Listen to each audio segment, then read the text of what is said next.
Hello बच्चों, कैसे हो आप लोग। मैं डीजी सर अपने YouTube channel DG sir chemistry classes में आपका एक बार फिर स्वागत करता हूं। हम लोग अल्कोहल, फिनाल और ether NCERT class 12th book का सेकंड पार्ट है। ये पार्ट 2 में अल्कोहल, फिनाल और ईथर पढ़ रहे थे, जिसमें से अल्कोहल भी हो गया, फिनाल भी कंप्लीट हो गया। बचा आपका ईथर, जो आज हम डिस्कस करेंगे उसकी रिएक्शन। कभी कभी क्वेश्चन पूछा जाता है, इसलिए हम लोग इस समय स्टार्ट करते हैं ईथर। चलिए, हेडिंग हमारा है ईथर।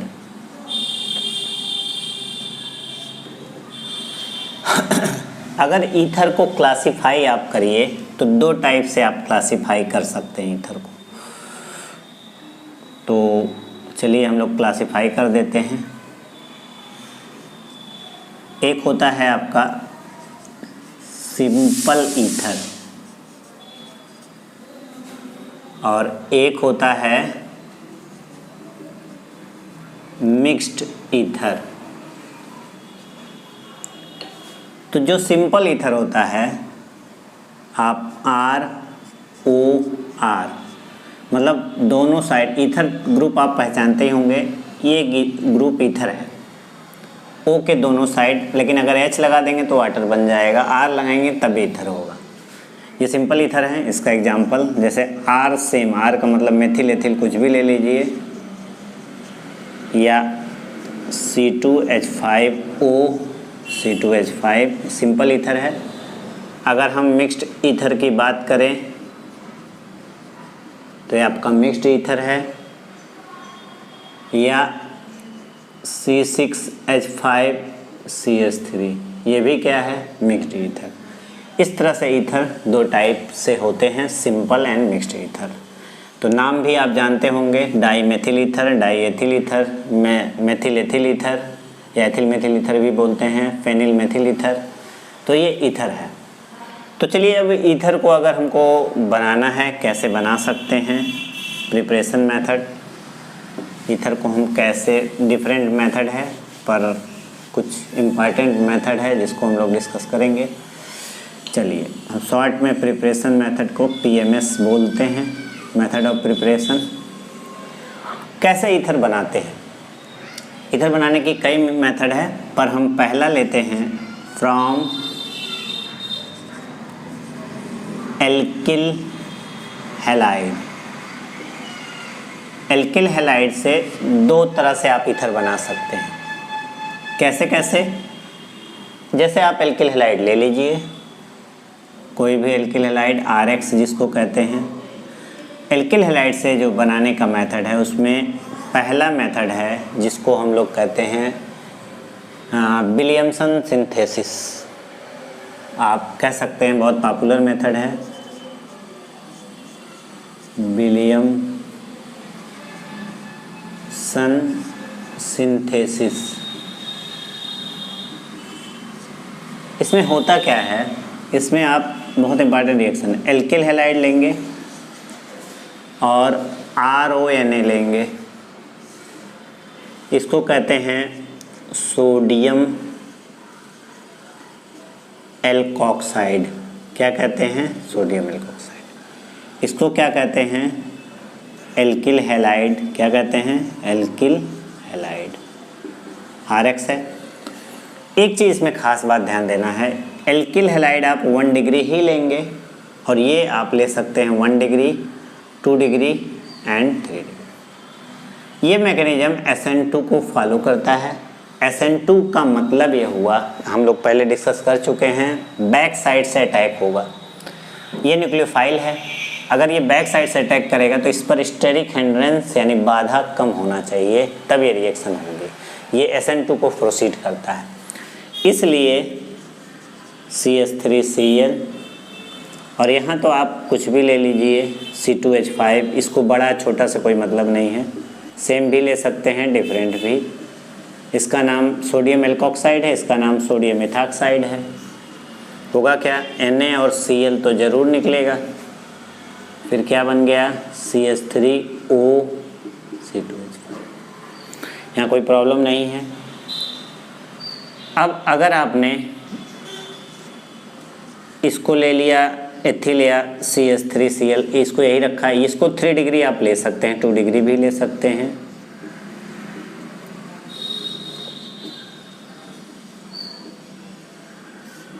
तो क्या होगा, NaCl तो तब भी बनेगा।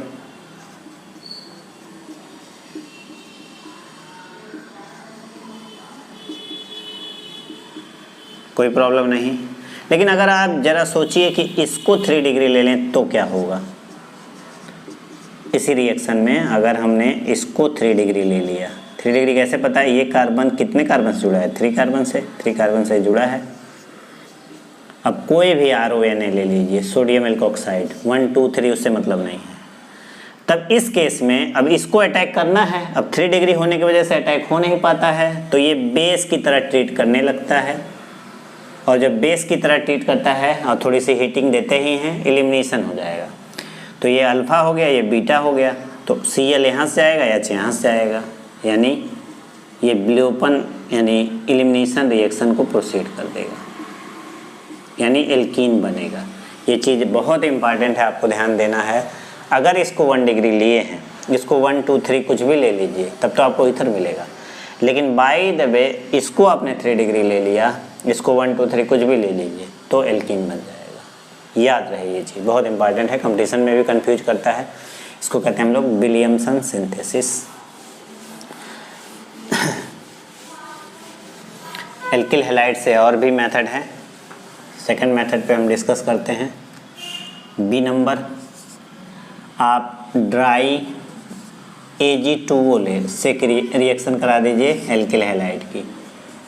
तो RX और Ag2O से रिएक्शन क्या हो जाएगा। अब R सेम भी ले सकते हैं, R डिफरेंट भी ले सकते हैं, 2AgX। सेम लीजिए चाहे डिफरेंट लीजिए, क्या फ़र्क पड़ता है। CH3Cl CH3Cl एग्जाम्पल हमने ले लिया। Ag2O AgCl तो बनेगा ही बनेगा। CH3O CH3 2Ag। इस तरह से हमारा रिएक्शन कंप्लीट हो जाएगा। इस तरह से भी एल्किल हैलाइड से हम लोग बना सकते हैं। चलिए, ये एल्किल हैलाइड से था। अब हम एल्कोहल से बनाते हैं। सेकंड मेथड हमारा method of preparation from alcohol.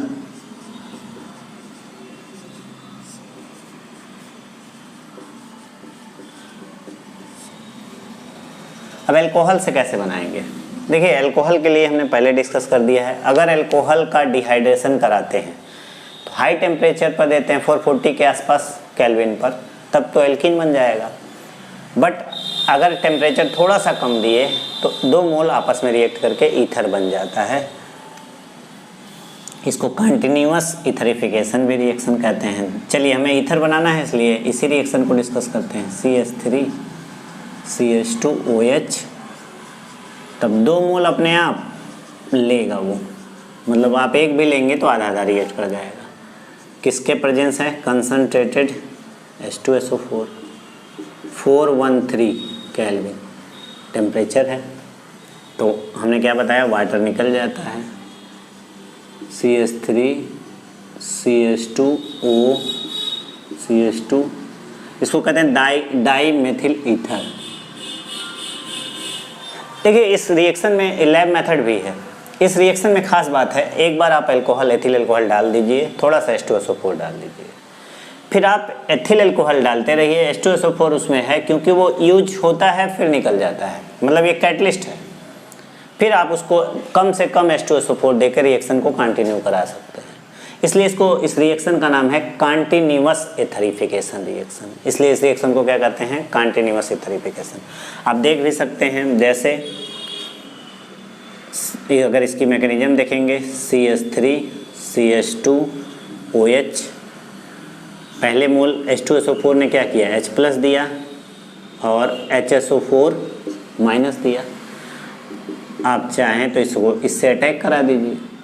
जब इसको इससे अटैक करा दिए तो ये क्या बना लिया, CH3 CH2OH2 प्लस। चलिए, ये जो CH2 OH2 प्लस हो गया। अब कुछ देर बाद ये यहाँ से निकल जाएगा, क्योंकि H2O तो कंप्लीट मॉलिक्यूल के रूप में निकलता ही है। तो ये बन गया CH3CH2 प्लस। अब ये जो है फिर से रिएक्ट कर जाता है किससे, एक नए मॉलिक्यूल ऑफ एथिल अल्कोहल। तो इस पे लोन पेयर है, इसलिए ये इस पे अटैक करता है। तो जब इस पे अटैक करता है तो ये कैसे रिएक्शन देगा, CH3OH एंड CH2। आप जानते हैं ऑक्सीजन पे प्लस चार्ज नहीं आता, इसलिए बॉन्ड ब्रेक हो जाएगा। तो फिर क्या हुआ, CH3CH2OCH2। तो आप देख रहे हैं H प्लस किसने दिया था, कैटलिस्ट ने दिया था, वो वापस इसे मिल गया, यानी H2SO4 का तो यूज ही नहीं हुआ। तो इसलिए H2SO4 कम दीजिए, एथिल अल्कोहल डालते रहिए, ईथर बनता रहेगा। इसलिए इस रिएक्शन का नाम है कंटिन्यूअस ईथरिफिकेशन रिएक्शन। कभी अगर लैब मेथड पूछा तब भी आप कर सकते हैं। चलिए, अल्कोहल से एक मेथड और है। फ्रॉम अल्कोहल से हम लोग कंटिन्यूअस ईथरिफिकेशन कर लिए थे, बी नंबर। अल्कोहल के रिएक्शन किससे करा दिए, रिएक्शन विथ डाईएजोमेथेन। किससे, डाईएजोमीथेन। तो डाईएजोमेथेन से रिएक्शन कराइए, CH3CH2OH एंड CH2N2।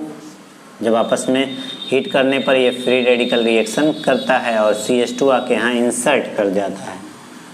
तो CH3CH2OCH3, तो आपका ईथर तैयार हो गया। इस तरह से आप ईथर अल्कोहल से बना सकते। ये था आपका ईथर बनाने का प्रिपरेशन, जो मेथड कहते हैं वो। अब चलिए इसकी प्रॉपर्टी पे डिस्कस कर लेते हैं, वो भी इम्पॉर्टेंट है। जब प्रॉपर्टी की बात होगी तो फिजिकल प्रॉपर्टी, ठीक है। फिजिकल प्रॉपर्टी, ईथर एक ऑर्गेनिक सॉल्वेंट है, इसमें हाइड्रोजन बॉन्ड बनता नहीं है। जब हाइड्रोजन बॉन्ड नहीं बनता है तो इसलिए बॉइलिंग पॉइंट वगैरह ईथर अल्कोहल से ज़्यादा होगा, एसिड से ज़्यादा होगा, क्योंकि उसमें हाइड्रोजन बॉन्ड है। और रही वाटर सॉल्युबिलिटी, हाइड्रोजन बॉन्ड नहीं बनने की वजह से वाटर सॉल्युबल नहीं है। ऑर्गेनिक सॉल्वेंट में सॉल्वेंट है, मतलब सॉल्युबल है। और कार्बन बढ़ने के साथ बॉइलिंग पॉइंट इसकी बढ़ती जाएगी, क्योंकि वैन डर वाल अट्रैक्शन फोर्स काम करता है। बॉन्ड एंगल अगर देखेंगे तो OR होता है, लोन पेयर होने की वजह से इसमें रिपल्सन काम करता है, लोन पेयर का और लोन पेयर बॉन्ड पेयर का, जिसकी वजह से इसका जो एंगल है वो बेंट हो जाता है, वो 110 डिग्री का मतलब कंपाउंड ये बनाता है, मतलब इनके बीच का जो एंगल है 110 का रहता है। तो इस तरह से हम लोग फिजिकल प्रॉपर्टी देखे। चलिए अब हम लोग केमिकल प्रॉपर्टी पे डिस्कस करते हैं। इसका अगर हम लोग केमिकल प्रॉपर्टी देखना चाहें, वो भी इम्पॉर्टेंट है आपके लिए।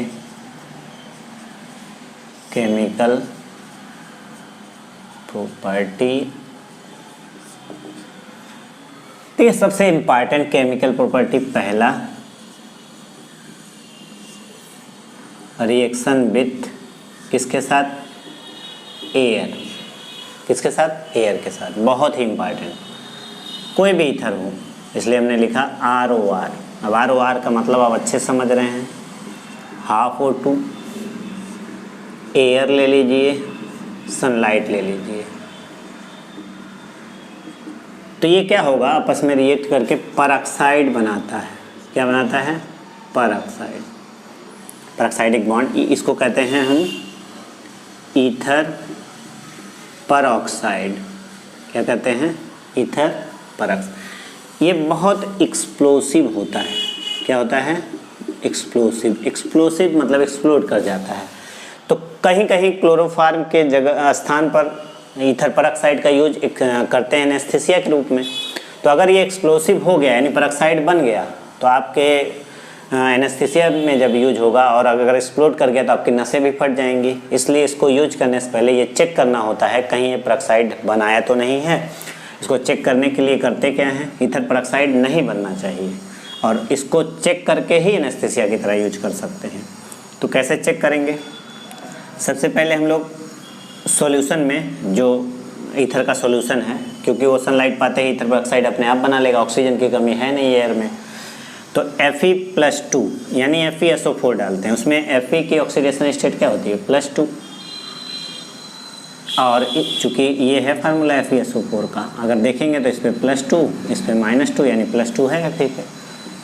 अगर ईथर ने परऑक्साइड बनाया है तो परऑक्साइड होगा उसमें, ये फॉर्म है तो परऑक्साइड इसको ऑक्सीडाइज कर देगा किसमें Fe+3 में। अब उसमें अलग से हम पोटेशियम KCNS पोटेशियम थायोसाइनाइड डाल देते हैं, तो ये बना लेता है FeSCN का whole thrice blood red colour precipitate, ferric thiocyanate इसको बोलते हैं।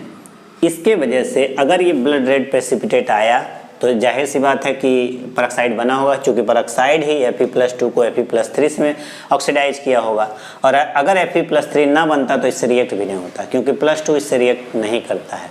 तो अगर ब्लड रेड आ गया तो हमको पता चल जाएगा ईथर ने परऑक्साइड बनाया है, इसका यूज सेफ नहीं है। ठीक, तो चलिए हम लोग ये एयर से रिएक्शन देख लिए। सेकेंड रिएक्शन चलिए PCl5 से करते हैं, रिएक्शन विथ PCl5। तो अल्कोहल की तरह इसका भी रिएक्शन है, ROR PCl5, तो क्या बन जाएगा POCl3 2RCl3।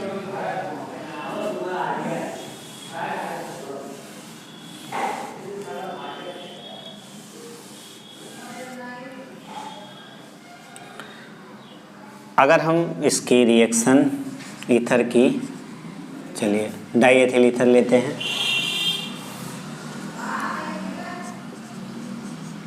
C2H5 इसकी रिएक्शन किससे कराते हैं?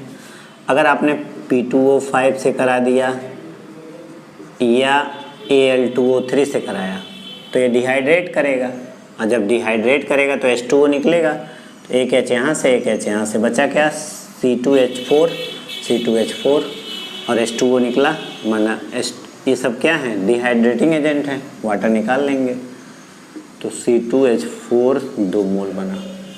ये रिएक्शन था इसका। हैलोजन से रिएक्शन कर देख लीजिए आप, हैलोजिनेशन,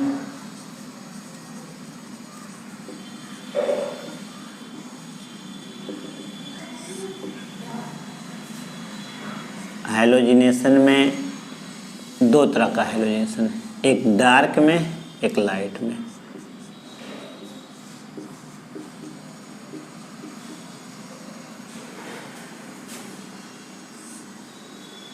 चलिए डार्क में अगर कराना है तो हमको डार्क में रिएक्शन थोड़ी स्लो होती है, इसलिए Cl2 कम लगता है। एक ये Cl कैसे टूटेगा, Cl में टूटेगा और एक जगह से H हटाएगा, ये ज़्यादा स्टेबल इंटरमीडिएट है इसलिए यहीं से हटता है। CH3 CH ClO CH2 CH3, इसको कहते हैं alpha chloro die ethyl ether. फिर से एक बार क्लोरीन ले लीजिए आप, कंडीशन वही डार्क, तो CH3 CHCl O CHCl and CH3। तो इसका अल्फ़ा ये है, ये भी अल्फ़ा है, तो अल्फ़ा कम alpha di chloro di ethyl. ठीक, ये हेलोजिनेशन की रिएक्शन है। अगर सनलाइट दे दिए इसी रिएक्शन में, हेलोजिनेशन में, ये डार्क है, अब लाइट के प्रेजेंस में कराइए, लाइट का मतलब यहाँ सनलाइट होना चाहिए। चलिए पूरा फिर से कर देते हैं। ये लाइट में है, एग्जाम में आपसे हिंट करेगा डार्क में करना है या लाइट में। CH3 CH2O CH2 तो 10 मोल ऑफ Cl2 से रिएक्ट एक ही बार में होगा। लाइट के प्रेजेंस में फ्री रेडिकल ज़्यादा आसानी से बनते हैं, पहले वाले वीडियो में सब हम लोग डिस्कस हो चुका है। तो जिसके वजह से ये सारे के सारे H हट जाते हैं, यानी आपका CCl3 CCl2 O CCl2 CCl3 और आपका कितना 10HCl आपका निकलेगा। तो इसको बोलते हैं हम लोग परक्लोरो डाई एथिल ईथर, इसका नाम है। इस तरह से लाइट में अब देखिए कुछ रिएक्शन है, HI वाला भी हम लोग देख लेते हैं, बहुत important reaction with HI, concentrated dilute कुछ भी लीजिए। CH3OCH3 C2H5 अगर दिया है और HI से आपसे रिएक्शन करा रहा है, चूँकि ये SN2 मैकेनिज्म को प्रोसीड करता है, इसलिए I प्लस माइनस कहाँ जाएगा, जहाँ कम कार्बन होगा, यानी आपका प्रोडक्ट CH3I C2H5OH बना। लेकिन अगर सेम है तो कोई बात नहीं, कहीं से तोड़ दीजिए। सपोज करिए ये 3 डिग्री हो गया एक साइड और एक साइड सिंपल है, तो ये SNHI से रिएक्शन कराना है आपको, तो SN1 को प्रोसीड करेगा और ये माइनस हो गया, ये प्लस हो गया। तब क्या होगा, I इसके पास जाएगा क्योंकि कार्बोकेटाइन ज़्यादा स्टेबल बनता है, इतना याद रखना है। ये स्टेरिक हिंड्रेंस कम है तो SN2 के अकॉर्डिंग होगा, और स्टेरिक हिंड्रेंस ज़्यादा है तो SN1 के अकॉर्डिंग होगा। तो कार्बोकेटाइन 3 डिग्री का ज़्यादा स्टेबल है, इसलिए I वहीं पे जाएगा, यानी आपका प्रोडक्ट ये बना।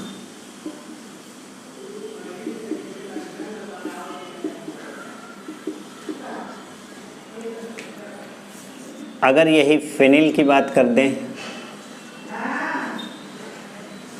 तो कैसे टूटेगा, देखिए यहाँ से तोड़ देंगे तो अनस्टेबल इंटरमीडिएट, ऐसा हो नहीं सकता, यहाँ से तोड़िए और HI से रिएक्शन कराइए तो क्या होगा, CH3I। एक सब कंपटीशन में पूछता है और बच्चे कंफ्यूज हो जाते हैं। फिर C6H5 CH2O CH3HI, यहाँ से तोड़ दीजिए क्योंकि इसका इंटरमीडिएट ज़्यादा स्टेबल है, प्लस माइनस, माइनस को प्लस, प्लस को C6H5 CH2 CH3OH। देखिए अगर आप यहाँ से तोड़ते तो CH3 कार्बोकेटाइन बनता है, यहाँ से तोड़ने से हमें क्या मिला, resonance stabilise structure, intermediate stable है, उसी का बनना आसान होता है, पहले डिस्कस हो चुका है। और इसको अगर यहाँ से तोड़ दिए तो एरोमेटिसिटी डिस्टर्ब हो जाएगी, लेस स्टेबल इंटरमीडिएट बनेगा, इसलिए यहाँ से नहीं टूट सकता। ये कंडीशन है, इसी में से क्वेश्चन पूछ लिया जाता है। ये था आपका ईथर का। अब आते हैं एरोमेटिक ईथर पर।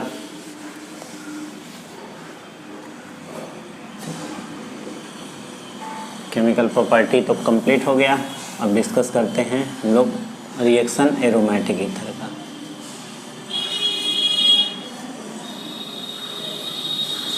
एरोमेटिक ईथर मीन्स एनिसॉल बोलते हैं, मेथिल एथिल कुछ भी लगाइए, एनिसॉल भी नाम है। अब इसका हैलोजिनेशन अगर कराएं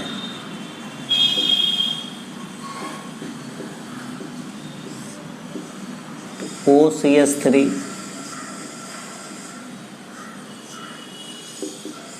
किससे रिएक्शन, सपोज करिए Br2 से, किसका प्रेजेंस Fe, तो OCH3 और आपका Br आर्थो या पैरा पे नहीं जाएगा, चूँकि Fe इसे पोलराइज करेगा क्योंकि Fe+3 होता है, पोलर है, इसलिए सारे पोजीशन पर Br अटैच हो जाएगा। तो 2,4,6 ट्राई ब्रोमो एनिसॉल इसको बोलेंगे। अगर यही रिएक्शन आप Br2 से कार्बन डाइसल्फाइड के प्रेजेंस में कर लेंगे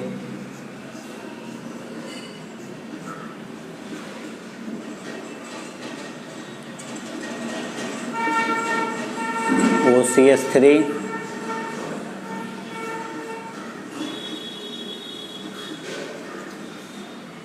तो आर्थो ब्रोमो एनिसाल, पैरा ब्रोमो एनिसाल इसका नाम है। क्या नाम है? Ortho bromo anisole. इसका नाम क्या है? Para bromo anisole. अब देखिए खास बात, ये नॉन पोलर होता है इसलिए ब्रोमीन कम मिलता है तो आर्थो पैरा बजाता है। ये पोलर है, इसके वजह से पोलरिटी बढ़ गई, जिसकी वजह से ज़्यादा ब्रोमीन मिला तो सारे पोजीशन को कवर कर लिया। और इम्पॉर्टेंट हैवी हैलोजिनेशन था। चलिए हम लोग नाइट्रेशन को डिस्कस कर लेते हैं।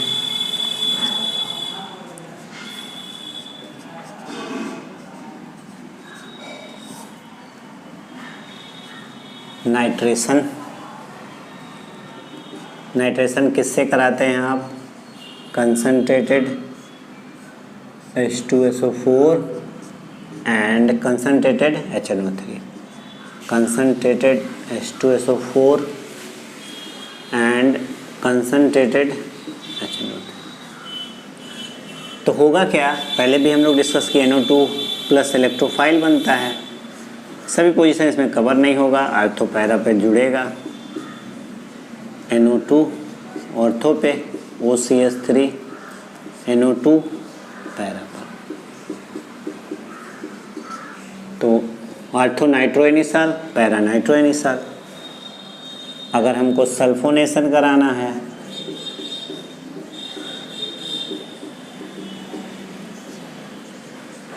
OCH3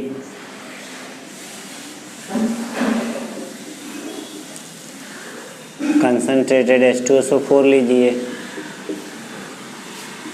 तो OCH3 और सल्फोनेशन कराइए तो SO3H और ऑर्थो पर और SO3H कहाँ? पैरा पर। इस तरह से हमारा सल्फोनेशन हो गया। और भी रिएक्शन है, जैसे फ्रीडल क्राफ्ट रिएक्शन भी आप करा सकते हैं।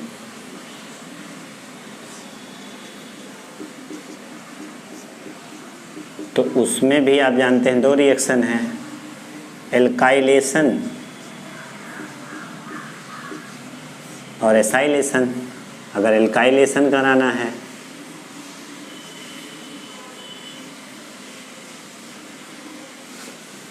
तो उसकी रिएक्शन किससे? CH3Cl AlCl3 के प्रेजेंस में OCH3 आर्थो या पैरा पर क्या जुड़ जाएगा?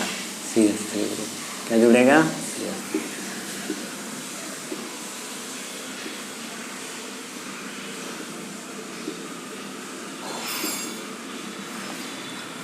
अगर हमको एसाइलेशन करवाना है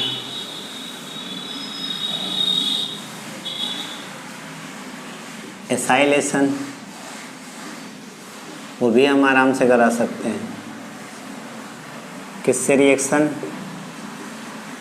CH3COCl AlCl3 के प्रेजेंस में ये आपका इससे रिएक्शन करेगा तो क्या बनेगा? इसके पहले भी हम लोग इलेक्ट्रोफाइल OCH3 आर्थो पैरा पर क्या जुड़ जाएगा? CO